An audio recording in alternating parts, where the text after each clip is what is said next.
We've covered property tax. Today, we'll dive into how sales tax and gas tax work in our state, breaking down their complexities and their impact on our local economy. Stay tuned for an informative discussion.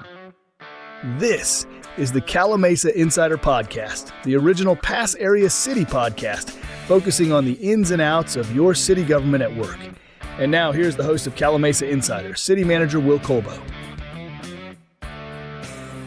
Hello again, everyone. Welcome to episode 48 of Calimesa Insider. Today, I will be getting into how our sales tax and gas tax work in the state, and like every other major tax revenue source, they are both complicated. But before we get into that, I wanted to share a few things with you first.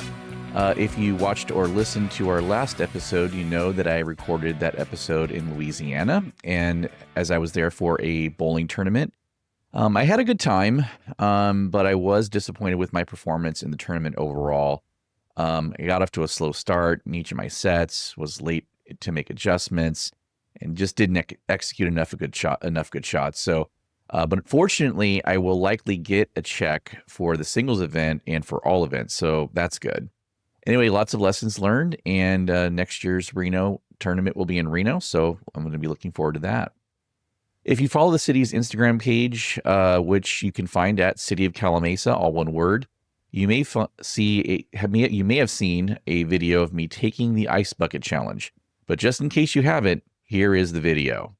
I'm Will Kolbow, City Manager for the City of Calimesa. I was challenged by Mike Polos, the town manager of Plainville, Connecticut, to step up and take the ice bucket challenge, but not just for the chill. I'm doing it to recognize Mental Health Awareness Month and to remind everyone how important it is to take care of our mental well-being. Whether it's talking to a friend, taking a break, or asking for help, mental health matters. And it's okay to not be okay. The more we talk about it, the more we break the stigma. So today, I'm taking the pledge to show my support and to challenge you to do the same thing. I'm officially calling out a couple of heavy hitters, Sam Tolles and Joe Turner, and anyone else ready to raise awareness and make a splash for mental health. So let's do this for mental health, for Calimesa, for each other. That water was cold, but I did choose a nice day to do the challenge. In all seriousness, as the husband of a therapist, mental health is a very important issue to me. I'm encouraged by the fact that I think awareness of the need to pay attention to our mental health is at an all-time high, and we are more aware and sensitive to the challenge of those that are struggling with their mental health. For more information and to find mental health resources, you can visit Mental Health America, the founder of Mental Health Month, at mhanational.org. You can see the link right here on the screen. We have a couple of meetings coming up this Monday. To tell you about the first one, here's our Finance Director, Celeste Reid. Hi, everybody. My name is Celeste, and I'm the Finance Director for the City of Calimesa. I want to personally invite you all to attend the City of Calimesa's Operating Budget Workshop. It's scheduled for Monday, May 19th at 3 p.m. at our Senior Center. If you are unable to attend, please feel free to watch online, and we have it streaming on our YouTube channel, but we'd love to see you here in person as well. So have a good day. Thank you. Bye-bye. After our budget workshop, we will be having our regular City Council meeting at 6 p.m., also at the Senior Center. It is a light agenda this time around with no business items. We have 6 items on our consent calendar, and we have our monthly report from the Calimesa Chamber of Commerce. But at the beginning of the meeting, we will be presented with the City Challenge Trophy by the City of Beaumont, who hosted the 3 Riverside County Pass cities to participate in their Pro-Am golf tournament last month. Much to our surprise, the City of Calimesa won, ending Banning's 2-year reign as champion. The team consisted of our Fire Chief Tim O'Connell, City Engineer Mike Thornton, and myself. So we did win despite my presence. I would say I'm a pretty good bowler. Golf, not so much. If you can't attend in person, both our workshop and our regular City Council meeting will be available on the city's YouTube page at calimesa.gov/YouTube. And the agenda and all materials related to all items, including a draft of the fiscal year 26 budget, can be found at calimesa.gov, then clicking on agendas and minutes. Okay, let's get to the main topic. This is another entry in our series of trying to unpack how taxes work, at least the taxes that the city receives. We did 2 episodes on property taxes, episodes 40 and 41. I also talked about taxes in a broader sense back in episode 14. For this episode, we are going to look at two significant sources: sales tax, which is our second largest general fund revenue source, and gas tax, which is a restricted use for and accounted for in a separate fund. Actually, we account for gas tax in two separate funds, as the SB1 gas tax, a newer revenue source, needs to be accounted for on its own.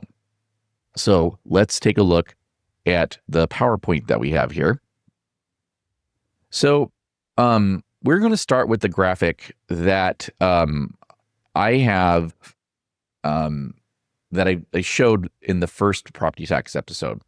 There are three things that people want: stable services, low density, and low taxes. Because of how funding of our government services works, having all three simultaneously is impossible. If you want stable services and low density, you have to pay more. If you want low density and low taxes, you will have to face service cuts. Finally, if you want stable services and low taxes, you need to increase density. And when we talk about density, again, that can be residential density or more intense development, some of which may not be that popular. There is always a trade-off, though. Unfortunately, there are quite a few residents that demand all three of these things and cannot understand why we can't have immaculate roads, robust police and fire services, low taxes, and lots of big lots and open spaces. They clearly have not watched or listened to this podcast, but if you're a regular listener or viewer of this program, you probably get why this math doesn't math. We also showed this graphic breaking down what a typical per capita tax breakdown for a median household income. And 57% of the taxes you pay do not go to local government. Some of it may come back in the form of grants, but for the most part, direct revenue only comes from these three sources. And as we stated previously, only a portion of these taxes come to the city.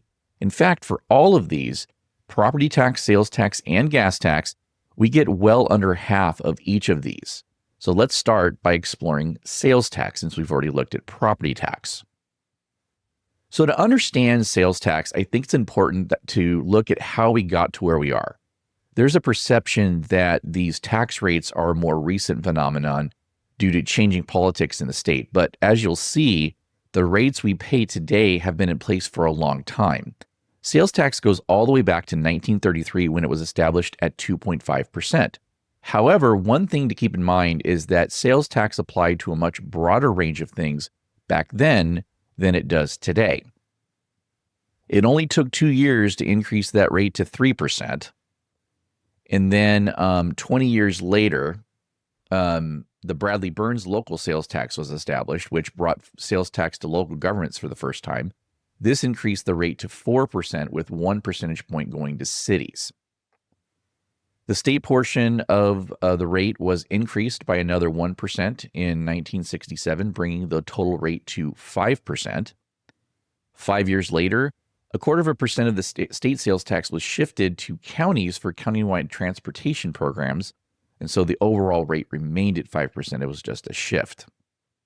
However, 2 years later, in 1974, the state rate increased again by 1%, bringing the total rate to 6%. Riverside County voters first approved Measure A in 1988, adding a 0.5% to the tax rate to be used exclusively for transportation purposes. This brought the total rate for Riverside County to 6.5%. And then finally, in 1991, the state added another 1.25% to the rate, bringing it to the rate we see today of 7.75%. So for the past 34 years, we have been paying the same rate here in Calimesa. Now, many cities have adopted additional sales tax, with Yucaipa doing so most recently. 17 of the 27 cities in Riverside County have adopted an add-on sales tax. And incidentally, Measure A was renewed in 2002 by Riverside County voters, which pushed the sunset date of Measure A from 2009 to 2039. So how does that 7.75% get divvied up? Here is how your sales tax dollar gets distributed. As established by the 1955 Bradley Burns sales tax, the city of Calimesa gets 1 percentage point of the 7.75% of all taxable sales generated within the city. And we will get into how it is determined where the sale is generated in a little bit. Although the state gets the largest chunk, a significant amount of that goes to counties because the state passed on responsibility of certain programs that the state was in charge of to counties. To fund those services, the state shifted a portion of the state's share of sales tax to counties. Then, on the end, we have the 0.25% for countywide transportation programs, which, as you recall, was established in 1972. Finally, you have the 0.5% for Measure A. The city of Calimesa, incidentally, receives approximately $300,000 per year from Measure A. So we know now what the rate is, but what is taxed?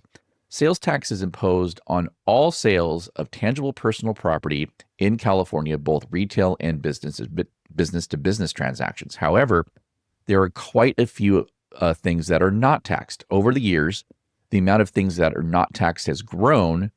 Every year, legislation is introduced to add additional items to the exemption. How many, you ask? There are 15 pages with this small text that describe various items that are exempt from sales tax. This adds up to over $20 billion per year in sales that are exempt from sales tax. Now, what this has led to is that California has the second lowest breadth of sales tax or tax rate, breadth of tax rate in the United States, Only about 24% of the state's economy is included in the sales tax base. The nationwide median is 37%, meaning that while we may have a higher rate, less stuff is taxed.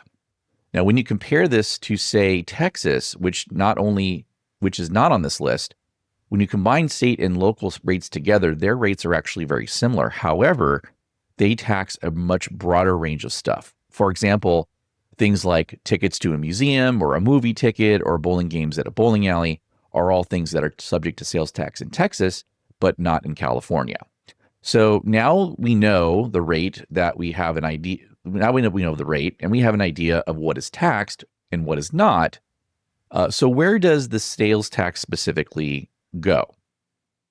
Or more specifically, the local sales tax? The answer is, it depends. The most straightforward one is the in-store purchase. You go to the store and you buy something. The local sales tax for that purchase goes to the city where that sale took place, the store location. This is why historically economic development was largely built on generating sales tax, because you want to get people from other cities buying stuff in your city. The goal is to get money from other cities' residents for the benefit of your residents. Online shopping has put quite a dent in this model and philosophy. It has introduced a lot of complexity into the equation. So in order to determine where that online sales tax dollar goes, we must first know where the good was when you purchased it. Then we need to know how the end user will receive the good. This will determine where that local sales tax dollar gets allocated. So let's start with in-store. You place an order that will be fulfilled by the inventory of a local store. Now, whether you go in person to pick it up or you get it delivered, the sales tax will be allocated to the city where the store is located. The last two columns relate to places like Amazon, Temu, or even Target.com or Walmart.com, where a warehouse where your order is fulfilled. When you see your tracking, typically you can see where your order is originating. If your order is fulfilled by an out-of-state warehouse, the local sales tax will go into the county-wide pool. I'll explain what that is more in a moment. If the order is fulfilled in a warehouse in California, the local sales tax will go to the city where the warehouse is located. Not only that, but with the Wayfair decision and subsequent AB 147 in 2019, sales tax generated on out-of-state sales also go to the city that the fulfillment center was located. You will see just how much of an impact that has later on. So I mentioned the countywide sales tax pools. For the ease of accounting for millions of transactions, rather than having businesses file sales tax returns for every city, there are various sales that go into county pools that are then distributed to the city in that county according to their share of local sales tax. So to illustrate this, this table shows all the cities in Riverside County with their fiscal year point of sale sales tax, that being those in-store sales and the online sales that are fulfilled by a local store. You can see that Calimesa had about $1.46 million in point of sale sales tax, and that countywide there were $545 million in sales tax generated. That means that our share of those sales is about 0.3%. So that means that we get 0.3% of the sales tax in the county pool. The county pool being $84.6 million. This means that we get about $250,000 of the county pool. Now, this number has become a larger portion of cities' total sales tax revenue because of online sales. The pools have been around for quite a long time. Before the growth of online sales, the largest category in the pool was typically private party sale of cars. So when you sell a car to another private party, so you take it and you sell it to another individual, that sale is reported to the DMV and you pay sales tax on that sale. The local sales tax generated from that transaction goes to the county where the purchaser lives. Now, this is where cities that have fulfillment centers get another advantage. Because they are the point of sale for logistics, they're getting sales tax for a lot of sales that are leaving their city. This increases their overall share of the pool, so they also get the benefit of outside shares of the pool in addition to the revenue that the fulfillment centers generate. So we know that Beaumont has several fulfillment centers. They have about 2.4% of the county's overall population, but get 4.6% of the pool. Eastvale is another big example of this, getting 9.3% of the pool, despite having 2.8% of the population. They also have a high-performing Costco in addition to fulfillment, so that drives their numbers up as well. Calimesa gets 0.3% of the pool, like I mentioned, and we have 0.4% of the population, so we are pretty close. But Banning and San Jacinto are kind of way off the other way. Banning gets 0.6% of the pool despite having 1.3% of the population, and San Jacinto gets 0.8% of the pool with a population share of 2.2%. Now, Cal Cities has a working group that is looking to address some of these disparities because the boom on online shopping has impacts on all cities, not just the ones with fulfillment centers. Let's see what that looks like. If you have ever tracked your online purchases through Amazon, let's say, you see it usually makes several stops along the way before it gets to you. This chart gives you an example of that process. However, only the place where the product was stored and the order was processed is where the local sales tax goes, if that place is in California. This is why not all Amazon facilities generate sales tax. In fact, there are only a handful of cities that get sales tax as points of fulfillment. So although logistics uses can potentially generate sales tax, it is far from a guarantee. Now, cities cannot condition projects to require that their warehouses be point of sale if they allow warehouses. But there are strategies that cities can use to incentivize developers to attract those kind of users. So the next two charts will give you just an idea of just how much online sales have grown. Amazon has been around for a long time now, but as lead times have dropped and more people continue to increase their preference for online shopping, in the Wayfair decision and AB 147 online facilitator legislation boosted sales because now out-of-state purchases are started to be taxed. This led to Amazon changing the way they did business in California and led to a sharp increase in taxable sales. Then the pandemic forced habit changes, many of which stuck post-pandemic. As a result, online sales grew 556% between 2012 and 2023, while brick and mortar sales only grew by 20%, not even keeping up with inflation. This is a big reason why retail development has changed and will likely never be what it once was. If there is still certainly a need for in-person experiences, but the portion of those in-person experiences that do generate sales tax are increasingly dramatic. That do not, generate sales tax are increasingly dramatic. As a result, focusing on sales tax generation for economic development is not nearly as lucrative as it once was. But also, The demand for shorter lead times that I mentioned, where more and more things can be delivered either next day or even same day, does lead to the need for more warehouses. And despite the public perception there is a lot of dead warehouse inventory, the numbers simply do not bear that out, with vacancies still sitting at less than 5%. So for example, lots of people think the warehouses on Cherry Valley Boulevard are empty. One of them is almost at full use, but in any case, both are fully leased and generating significant monthly rent income for the owner and have been for about a year and a half now. Business-to-business sales are getting into online buying action as well, although the large growth is more recent. Just in the last 5 years, online business to industry sales have increased by almost 500%. So one of the ways we look at sales tax and track it is by major industry group. Calimesa, represented by the pie on the left, gets 55% of its sales tax revenue from two categories, fuel sales and restaurants. Now, looking at the state chart, the categories are much more balanced, and the ideal would be to get our chart to look like the chart on the right as much as possible. However, it is difficult for small cities to do that. Typically, you only see a more balanced distribution in larger, older cities. Our numbers do make sense as our location on a major interstate makes us an ideal stop for travelers. But these also make us more vulnerable to economic shifts. Less travel will mean less fuel and food sales, and also fuel economy standards and a shift to electric vehicles will also have an impact on the growth of fuel sales. Now, even if gas prices go up, a corresponding decrease in consumption means that our sales tax will not keep up with inflation. And again, we will see that the numbers back up these concerns.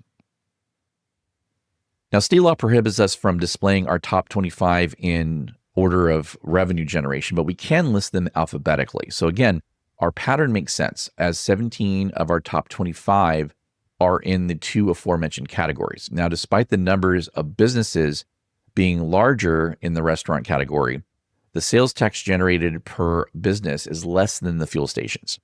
And these 25 businesses represent 82% of the total sales tax generated in Calimesa. Our growth has exceeded inflation, and this is a direct reflection of development we have seen. And the first, between JP Ranch, Singleton Heights, and the first phase of Summerwind, our population growth has spurred the opening of a couple of shopping centers and prominent businesses, several of which are in the top 25 that we just saw. Now, we saw a pretty large jump when the Marketplace of Calimesa opened, which attracts both Calimesa and Beaumont residents. And that center generated over $350,000 in sales tax in 2024. However, we are still lagging behind in per capita sales tax, meaning that people are leaving the city to shop elsewhere. This is also a reflection of our population, which is not yet high enough to support the business that people are leaving for. However, with our planned development and that of the past, we are in prime position to attract some of those large businesses and not only keep more sales in our own city, but increase the number of people outside of our city that come here to shop. You see the red line, which represents Riverside County, has surpassed the Southern California region and the state. Now, this shift happened in the fiscal year 2019-2020, and this contributed in large part to logistics and fulfillment center growth in the county. Now, regardless of how you feel about them, warehouses do have some positive economic benefits. There's just no way to get around that. Do they have impacts? Yes. But do they have are there positive things that come from? Also, yes. This is the graph that shows just how big of an impact a fulfillment center can have on a city. We know that Beaumont has the largest one of them all. I can't say the name, but you know who I'm talking about. In 1819, Beaumont and Calimesa were even in terms of per capita sales. Since then, Beaumont's per capita sales have quadrupled. In 23-24, Beaumont had over $29 million in sales tax revenue. In that 18-19 year where we were even, about $5 million. Dramatic increase. So let's now focus in on our fuel, then we will segue into gas tax. Gas prices peaked 2 years ago and have been on a downward trend since. Additionally, fuel consumption, despite what seems like worsening traffic, has been dropping. Now, while these are statewide trends, we have seen the impacts here as our sales tax growth over the past couple of years has flattened out. So the numbers do check out here. We are seeing similar trends on the diesel side, again, despite a perception of more trucks, and that perception might be reality. Consumption has also been dropping. This means that trucks are also getting more fuel efficient, which does translate to less pollution. As an aside, when is the last time you saw a big rig bellowing black smoke from a smokestack? It's almost non-existent now because of the strict standards placed upon those trucks. So this public perception about diesel trucks is greatly overblown. Again, there's plenty of data to back that up as well. Now, again, I'm not saying that there's no impacts, but there's certainly not the large impacts that we saw 20, 30 years ago from those type of trucks.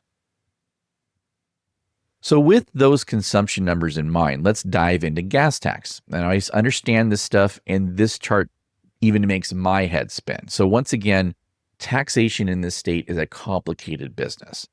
The bottom line is the gas tax you pay at the pump gets divvied up in a number of different ways. Now, gas tax revenue is very closely and strictly regulated. And I know there are people out there that say it gets diverted for non-transportation things, but I know for a fact that could not be farther from this truth. Now, maybe there are certain types of transportation projects that you don't like that some of the money is used for, and that is a valid philosophical argument. But disagreement on public policy alone is not a sign of corruption. That doesn't mean things aren't corrupt, but it doesn't mean that they are corrupt simply because it's a disagreement on public policy. Now, one thing to note here, and it's important, is that this does not include sales tax or other types of taxes and fees that refiners pay for carbon credits and other types of programs that contribute to higher gas prices in the state. Cities don't receive any of that money from those type of carbon taxes or fees or whatever, so I'm not going to cover that. Now, on the right side, you see that 15.1 cents for the road maintenance and rehab account, otherwise known as RMRA or RMRA. That is SB1, which was passed in 2017 and added a new layer of gas tax that has its own accountability standards. So let's look at how that is distributed. Again, surprise, surprise, it's complicated. SB1 consists of several components. It is the 15.1 cents that was shown on the previous slide. It also has a transportation improvement fee, which shows up on your annual registration and is based on the value of your vehicle, a diesel excise tax of 25 cents per gallon, a diesel sales tax ranging from 4% to 5.75%, and a zero-emission vehicle fee that started out at $100 on July 1st, 2020, and is adjusted annually for inflation. The portion of all of these, except for the diesel sales tax, goes into the RMRA. So then the RMRA has a number of fixed dollar distributions, with the remainder being split between the state, counties, and cities. Because the taxes associated with SB1 are inflation adjusted, but the distributions off the top are fixed, the remaining distribution to the state, counties, and cities will continue to grow because those are adjusted for inflation. Now, because most of these taxes are based on a per gallon amount rather than a percentage, and the per gallon amounts are adjusted for inflation only, they would only keep up with inflation in terms of total revenue if consumption either remained the same or increased. However, we expect the opposite because of state mandates for continued increases in fuel efficiency. These will likely outpace the increase in vehicle miles traveled, which will result in a continued lowering of consumption. This means that we expect that the old gas tax, which is in those various orange and yellow shades, will remain flat in nominal dollars, meaning it won't keep up with inflation. However, RMRA does project to continue to increase because of the city's and county share of RMRA will continue to increase. So what does this all mean in terms of dollars? Calimesa's distribution for gas tax in the current fiscal year is expected to be just over $600,000. Now, $319,000 of that is revenue of that revenue comes from the old gas tax, while $284,000 comes from RIMRA. The distributions to cities for gas tax are based on population, so it would make sense that Beaumont would get about 5 times as much as we do because they have 5 times the population.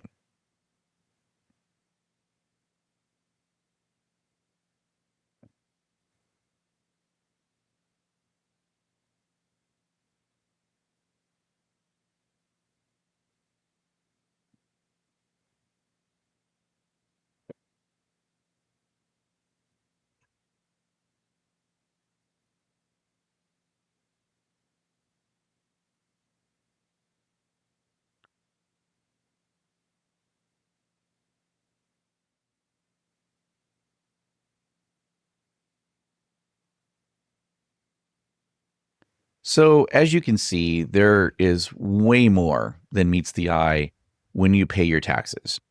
That money gets split up in many different ways, no matter what tax it is. This is typical in the world I work in, and a lot of folks don't understand all the complications and nuances that come with how governments operate and interact with one another. If you think about it, if much of what we do has this level of complexity, it begins to make sense as to why things take so long.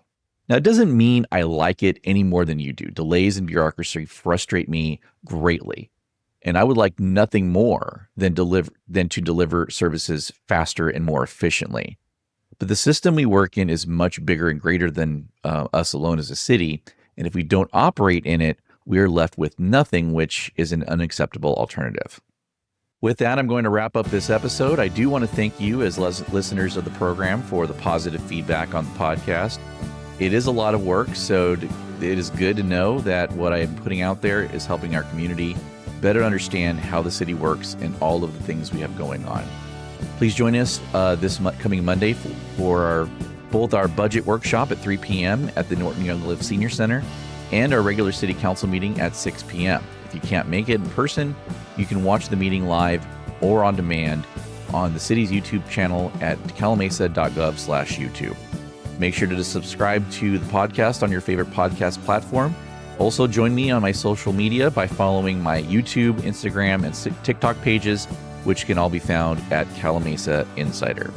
Until next time, enjoy your Memorial Day weekend, and remember to take a moment to reflect on the men and women in uniform that made the ultimate sacrifice to preserve our freedom. Take care, and we'll see you again in 2 weeks.